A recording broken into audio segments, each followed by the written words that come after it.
ಆತ್ಮೀಯ H16 news ವೀಕ್ಷಕರೇ, ನಾನು ನಿಮ್ಮವ MI ಅಥವಾ ಮಲ್ಲಪ್ಪ ಜೋತಾವರ್. ಆತ್ಮೀಯರೇ, ಆಡಳಿತಾರೂಢ ಪಕ್ಷದ ತಪ್ಪುಗಳನ್ನು, ಆಡಳಿತ ದೋಷಗಳನ್ನು ವಿರೋಧಿಸೋದು, ಮಾಧ್ಯಮದ ಮೂಲಕ ಅದರ ದೋಷಗಳನ್ನು ಜನಕ್ಕೆ ತಿಳಿಸುವಂಥ ಕೆಲಸ ವಿರೋಧ ಪಕ್ಷ ಮಾಡಬೇಕಾದ್ದು. ಅದು ಅದರ ಧರ್ಮ ಕರ್ಮ. ಅದರ ಬಗ್ಗೆ ಎರಡು ಅಭಿಪ್ರಾಯ ಇಲ್ಲ. ಇಂಥ ಟೀಕೆಗಳನ್ನು ಆಡಳಿತಾರೂಢ ಪಕ್ಷಗಳು ಸಹಿಸಲೇಬೇಕು, ಅದು ಮಾತು ಬೇರೆ. ಮತ್ತು ಅದೇ ಕಾಲಕ್ಕೆ ಆಡಳಿತಾರೂಢ ಪಕ್ಷಕ್ಕೆ ವಿರೋಧ ಪಕ್ಷ ಆದರೂ ಸಹಿತ ಸೈದ್ಧಾಂತಿಕ ನೆಲೆಗಟ್ಟಿನಲ್ಲ, ವಾಸ್ತವದಲ್ಲ ಟೀಕೆ ಟಿಪ್ಪಣಿ ಮಾಡೋದು ಯೋಗ್ಯ. ಯಾಕಪ್ಪ ಅಂದ್ರೆ ಅದು ಅವ್ರ ಕೆಲಸ ಅಂತ ಈಗಾಗಲೇ ಹೇಳಿದಂಗೆ.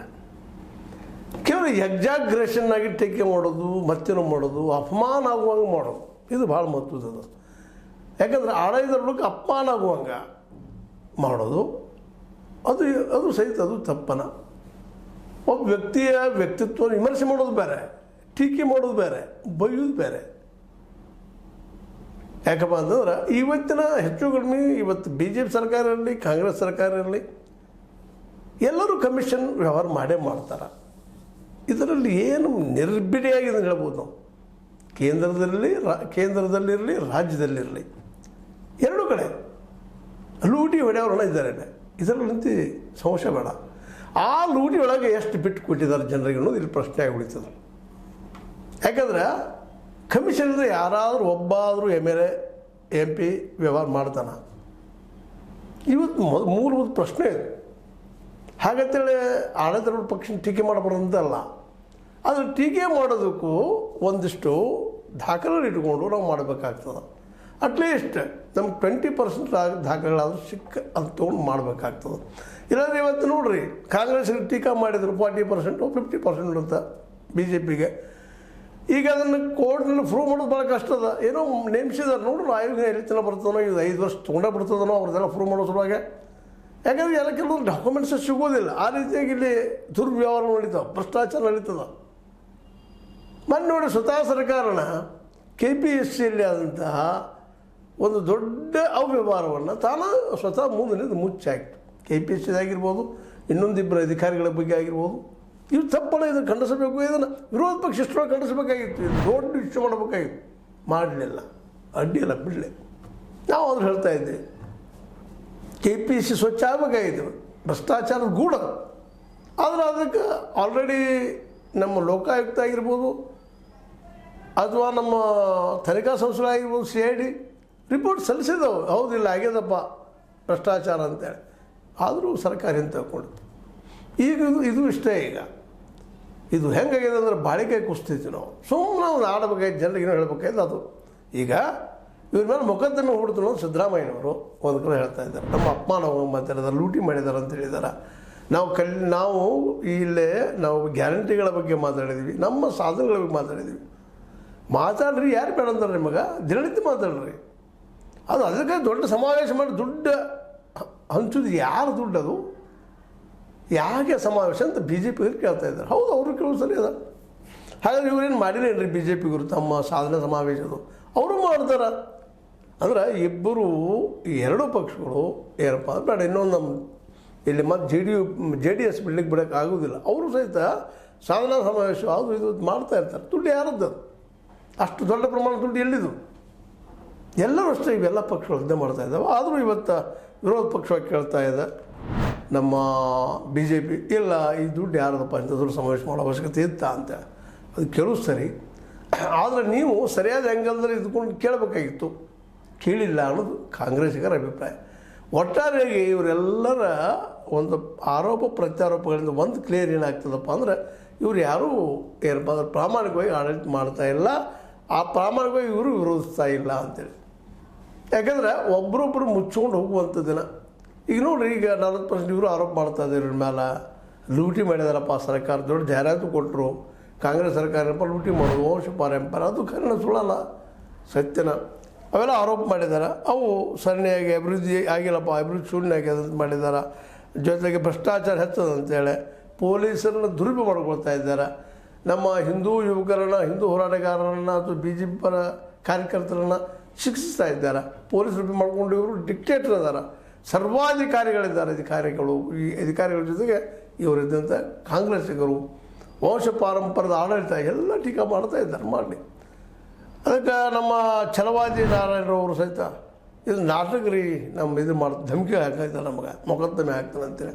ಹಾಕಿರಿ ಮೊಕದ್ದಮೆ ಅಂತ ಅವರು ಹೇಳ್ತಾ ಇದ್ದಾರೆ. ಒಟ್ಟಾರೆಯಾಗಿ ಎಲ್ಲರೂ ನೋಡಿದಾಗ ಇವರೆಲ್ಲರೂ ಇವತ್ತೇನೋ ವಿರೋಧ ಪಕ್ಷದಲ್ಲಿದ್ದಾರೆ. ಬಿ ಜೆ ಪಿಗರು ದೊಡ್ಡ ಸಮಾವೇಶ ಮಾಡಿದ್ರಿ, ಜನರು ದುಡ್ಡು. ಮತ್ತು ಇವರು ಸಮಾವೇಶ ಮಾಡ್ತಾರಲ್ರಿ ಬಿ ಜೆ ಪಿಗರು, ಅದು ಜನರು ದುಡ್ಡೇ ಅಲ್ಲ. ಎಷ್ಟದಾವು ಅಂದ್ರೆ ನಾ ಹೇಳೋದು ಉದ್ದೇಶ ಇಲ್ಲಿ ಒಂದು ಇದರಲ್ಲಿ ಟೀಕಾ ಮಾಡೋಬರಂತಲ್ಲ, ಇಬ್ಬರು ಹೇಳಬೇಕಾಗಿದೆ. ಇವತ್ತು ನಮ್ಮ ಜನಕ್ಕೆ ತಿಳಿಸ್ಬೇಕಾಗಿದೆ ಇವ್ರು ಹಿಂಗಿದ್ದಾರಪ್ಪ ಅಂತ. ಇದ್ರೊಳಗೆ ನಿಮಗೆ ಯಾರು ಸರಿ ಇಲ್ಲ ಸರ್, ಯಾರು ತಪ್ಪಲ್ಲ ಸರ್, ನಿಮ್ಗೆ ಬಿಟ್ಟು ವಿಷಯ. ಪತ್ರಕರ್ತರ ಕೆಲಸ ಏನಪ್ಪ ಅಂತಂದರೆ ಇಬ್ಬರು ಹಿಂಗಿದ್ದಾರಪ್ಪ, ಇವರು ಒಬ್ಬರು ಕೂಡ ಆರೋಪ ಮಾಡ್ತಾರೆ, ಇನ್ನೊಬ್ಬರು ಈ ಆರೋಪ ಪ್ರತ್ಯಾರೋಪಗಳು, ಇದರಲ್ಲಿ ಯಾರು ಹೆಚ್ಚು ಆ ಆರೋಪಗಳಿಗೆ ಯೋಗ್ಯರಿದ್ದಾರೆ ಅನ್ನೋದು ಮತದಾರರ ನಿರ್ಣಯ, ಅವರ ಬುದ್ಧಿಮತ್ತೆಗೆ ಬಿಟ್ಟಂಥದ್ದು. ಹೇಗೆ ಎಲ್ಲರೂ ಹೇಳ್ತಾರೆ ನಾನು ಸಜ್ಜನಪ್ಪ, ನಾ ಪ್ರಾಮಾಣಿಕರಣ ಏನೂ ಇಲ್ಲ ಅಂತ. ನಾವು ಪ್ರತಿಯೊಬ್ಬ ವ್ಯಕ್ತಿಯೂ ಹೇಗೆ ಅದ, ನಾನು ತಪ್ಪು ಮಾಡೇ ಇಲ್ಲ, ನಾನು ಅನ್ಯಾಯ ಮಾಡೇ ಇಲ್ಲ, ನಾನು ನ್ಯಾಯಪರ ಅಂತೇಳಿ. ಮತ್ತು ಎಲ್ಲರೂ ನ್ಯಾಯಪರ ಇದ್ರೆ, ಎಲ್ಲರೂ ಅನ್ಯಾಯ ಮಾಡಿಲ್ಲ ಅಂತ ಪೊಲೀಸ್ ಸ್ಟೇಷನ್ದು ಯಾಕೆ ಬಿಟ್ಕೊಡ್ತಾವ್ರೆ ಅವು? ಪೊಲೀಸ್ ಸ್ಟೇಷನ್ ಆಗಿರ್ಬೋದು, ಕೋರ್ಟ್ ಆಗಿರ್ಬೋದು, ಮತ್ತೇನೋ ಆಯ್ತು. ಇವರು ಇಲ್ಲದಕ್ಕೆ ಅದನ್ನು ಪ್ರೂವ್ ಮಾಡೋ ಸಲುವಾಗಿ ಅದು ತನಿಖಾ ಸಂಸ್ಥೆಗಳು ಯಾಕೆ ಬಿಟ್ಕೊಡ್ತಾವ? ಎಲ್ಲರೂ ಹೇಳ್ತಾನೆ ಭ್ರಷ್ಟಾಚಾರಿ ಅಲ್ಲ, ಹಾಗೆ ಭ್ರಷ್ಟಾಚಾರ ಹೆಂಗೆ ನಡೀತದಲ್ಲೇ? ಯಾವುದೋ ಅಧಿಕಾರಿ ಕೇಳಿ ನಾ ಮಾಡಿಲ್ಲರಿ, ಮೇಲಿನವ್ರು ಒತ್ತಡಕ್ಕೆ ಹಂಗಾಗಿರ್ತದೆ ಅಂತ ಹೇಳ್ತಾರೆ. ಮತ್ತು ಎಲ್ಲರೂ ಒತ್ತಡ ಮಾಡ್ಬೋದು ಹೋದ್ರೆ ಮತ್ತು ಅದು ಏನಂತಾರೋ ಭ್ರಷ್ಟಾಚಾರ ಅಂತಾರೆ, ಮತ್ತೇನಂತಾರೆ ಅದಕ್ಕೆ? ಅಂದ್ರೆ ಇಲ್ಲಿ ಪ್ರತಿಯೊಬ್ಬ ವ್ಯಕ್ತಿಯೂ ಪ್ರಾಮಾಣಿಕ, ಅದರ ಒತ್ತಡಕ್ಕಾಗಿ ಮಾಡ್ತಾ ಇರ್ತಾರೆ ಅನ್ನೋದು ಇಲ್ಲಿ ಒಂದು ಮಾತಂತ ಸ್ಪಷ್ಟ ಆಗ್ತದೆ ಎಲ್ಲರ ಕಡೆಯಿಂದ. ಬೇಕಾದರೂ ಇವತ್ತು IAS ಅಧಿಕಾರಿನ ಕೇಳಿದ್ರು ಏನು ರೀ ಹಿಂಗೆ ಭ್ರಷ್ಟಾಚಾರ ಅನ್ನೋದು ನಿಮ್ಗೆ ಅಂದ್ರೆ ಮ್ಯಾಲಿನ ಒತ್ತಡ ರೀ, ಅವ್ರು ಕೊಡಬೇಕಲ್ಲ ನಾವು ಕಮಿಷನ್ ಅಂತ ಹೇಳ್ತಾರೆ. ಒಟ್ಟಾರೆಯಾಗಿ ಎಲ್ಲರೂ ಕುಡ್ಕೊಂಡು ಇದೊಂದು ದಂಧೆ ಮಾಡ್ತಾ ಇದ್ದಾರೆ. ಇದು ಜನಸಾಮಾನ್ಯರಿಗೆ ಗೊತ್ತಾಗಲಿಕ್ಕತ್ತದ. ಇಂಥ ಸಂದರ್ಭದಲ್ಲಿ ಜನಸಾಮಾನ್ಯರನ್ನು ನಿರ್ಧಾರ ಮಾಡೋದು ಅವ್ರಿಗೆ ಬಿಟ್ಟು ವಿಷಯ. ಇಂಥವ್ರು ಬೇಕಾ ನಮಗೆ? ಇಂಥವು ಆಡಳಿತರೋಡ ಮತ್ತವರು ಇದ್ದಿದ್ರಲ್ಲಿ ಒಳ್ಳೆಯ ಕೆಲಸ ಇವತ್ತು ಕಾಂಗ್ರೆಸ್ಗರು ಮಾಡ್ತಾ ಇದ್ದಾರೆ. 5 ಗ್ಯಾರಂಟಿ ಜೊತೆಗೆ ಇವತ್ತು ಆರೋಗ್ಯ ಗ್ಯಾರಂಟಿ ಕೊಡ್ತಾ ಇದ್ದಾರೆ, ಆರೋಗ್ಯದ ಗ್ಯಾರಂಟಿನೂ ಕೊಡ್ತಾ ಇದ್ದಾರೆ. ಕ್ಯಾನ್ಸರ್ ಬಗ್ಗೆ, ಹೃದಯ ರೋಗಗಳ ಬಗ್ಗೆ ಆಶ್ವಾಸನೆ ಕೊಡ್ತಾ ಇದ್ದಾರೆ. ಪ್ರತಿಯೊಂದು ಸರ್ಕಾರಿ ಆಸ್ಪತ್ರೆಗಳನ್ನು ಉನ್ನತ ಮಟ್ಟಿಗೆ ಏರಿಸ್ತು ಅಂತ ಹೇಳ್ತಾ ಇದ್ದಾರೆ. ಮತ್ತು ಕೆಲವೊಂದಿಷ್ಟು ಹೊರಗೂ ಶುರು ಮಾಡಿದ್ದಾರೆ, ಇನ್ನೂ ಆಗಬೇಕು. ಆ ಮಧ್ಯಾಹ್ನ ಅದನ್ನು ಇವತ್ತು ಹೇಳಿದ್ದಾರೆ, ಇಲ್ಲ 50% ಅಷ್ಟೇ ಆಗೈತಿ 2 ವರ್ಷಗಳಲ್ಲಿ ಇವ್ರದ್ದು ಗ್ಯಾರಂಟಿ ಅಂತೇಳಿ ನಮ್ಮ ಛಲವಾದಿಯವರು ವಾದ ಮಾಡ್ತಾರೆ. ಅಂದ್ರೆ ಒಂದು 50% ಆಗ್ಯದಲ್ಲ ಕೆಲಸ ಅಂತೇಳಿ ಇವರು ಕಾಂಗ್ರೆಸ್ಗೆ ಸಮಾಧಾನ ಮಾಡ್ಕೊಳ್ತಾರೆ. ಏನೂ ಇರಲಿ, ಸಮಾಧಾನ ಮಾಡೋದಾಗಿರ್ಬೋದು, ಟೀಕೆ ಮಾಡೋದಿರ್ಬೋದು, ಇವೆಲ್ಲನೂ ಅವ್ರವ್ರ ಸಂದರ್ಭ ತಕ್ಕಂಗೆ ಸರಿ ಮಾಡ್ಕೊಳ್ತಾ ಹೋಗ್ತಾ ಇರ್ತಾರೆ. ಇದನ್ನೆಲ್ಲ ಡಿಸೈಡ್ ಮಾಡುವಂಥ ಪ್ರಭು ಯಾರಪ್ಪ ಅಂದ್ರೆ ನೀವು ಮತದಾರ. ಕಾಂಗ್ರೆಸ್ಸರು ಸರಿ ಅದಾರೋ, BJPಗರು ಸರಿ ಅದಾರೋ? ಕಾಂಗ್ರೆಸ್ಸಿಗರ ಗ್ಯಾರಂಟಿ ಪ್ರತಿಯೊಬ್ಬರಿಗೆ ಮುಟ್ಟಿದನೋ ಇಲ್ವೋ? ಈ ಆರೋಗ್ಯ ಗ್ಯಾರಂಟಿ ಮುಟ್ತಾನೋ ಇಲ್ವೋ? ಅದೇ ಕಾಲಕ್ಕೆ BJPಯವರು ಆರೋಪ ಮಾಡಿದಂಗೆ ಖಜಾನೆ ಎಲ್ಲ ಖಾಲಿ ಆಗಿದನೋ ಏನು ಅನ್ನಿಸ್ತೈತಿ ಇವರು ಪ್ರೂವ್ ಮಾಡೋದು. ಏನೋ ಆಗಿನ ಒಟ್ಟು ಮೊಕದ್ದಮೆ ಹಾಕ್ತಾರೆ. ಕಾಂಗ್ರೆಸ್ಸರೇ ಅಂದಾರ ಹಾಕಿದ್ರೆ ಹಾಕಿ ನೋಡ್ತೀವಿ ಅಂದಾರ. ಆದರೂ ಆರೋಪ ಪ್ರತ್ಯಾರೋಪ ನಡೆದಾವ. ದೊಡ್ಡ ಸಮಾವೇಶ ಅವರು ಮಾಡಿದ್ದಾರೆ, ನಾಳೆ ಇವರು ದೊಡ್ಡ ಸಮಾವೇಶ ಮಾಡ್ತಾರೆ. ಈಗಾಗಲೇ ಅನೇಕ ಹಂತವಾಗಿದ್ದಾವೆ. ಸಮಾವೇಶ ಮಾಡೋದು ಇತರಾರ್ಥ ಅಂದ್ರೆ ತಮ್ಮ ಶಕ್ತಿ ಪ್ರದರ್ಶನ ಮಾಡೋದು, ಮತ್ತು ಒಂದು ವರ್ಷ 1-2 ಸಲ ಕರೆದು ಊಟ ಹಾಕಿ ನಮಗೆ ಓಟ್ ಹಾಕಿರಪ್ಪ ಅನ್ನೋದು ಇಷ್ಟ ಅದು. ಇದ್ರೊಳಗೆ ಅಧಿಕಾರಕ್ಕಾಗಿ ಇವೆಲ್ಲ ನಾಟಕ ನಡೀತಾ ಇದ್ದವು ಅನ್ನೋದು ನಮಗೂ ನಿಮಗೆಲ್ಲ ಗೊತ್ತದವ.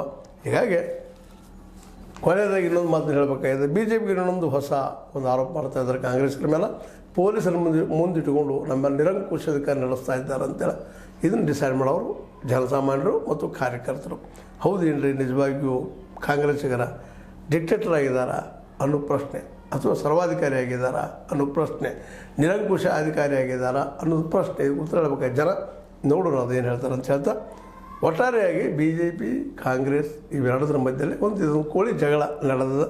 ಅಧಿಕಾರದಾಗಿದ್ದವ ಬೈಸ್ಕೊಳ್ತಾ ಇರ್ತಾನೆ, ಅಧಿಕಾರದಿಂದ ಹೊರಗಿದ್ದವ ಟೀಕೆ ಮಾಡ್ತಾ ಬೀದಿಲಿ ಅಡ್ಡಾಡ್ತಾ ಇರ್ತಾನೆ. ಇದು ಸಾಮಾನ್ಯವಾಗಿ ಕಂಡುಬರುತ್ತಿರುವಂಥ ಈ ದೇಶದ ಆಡಳಿತಾರೂಢ ಪಕ್ಷ ಮತ್ತು ವಿರೋಧ ಪಕ್ಷಗಳ ಲಕ್ಷಣ ಅಂತ ಹೇಳ್ತಾ ನಾನು ನಡೆಸಿದ ಕೆಲವು ಮಾತಾಡಿದ್ದೀನಿ. ನಿಮಗೆ ಲೈಕ್ ಆಗ್ಬೋದು, ಲೈಕ್ ಮಾಡಿ, ಶೇರ್ ಮಾಡಿ, ಕಾಮೆಂಟ್ ಮಾಡಿ, ಜೊತೆಗೆ ಸಬ್ಸ್ಕ್ರೈಬ್ ನಿಲ್ಲಿಸಿ ಹೋಗ್ಬೇಡ್ರಿ.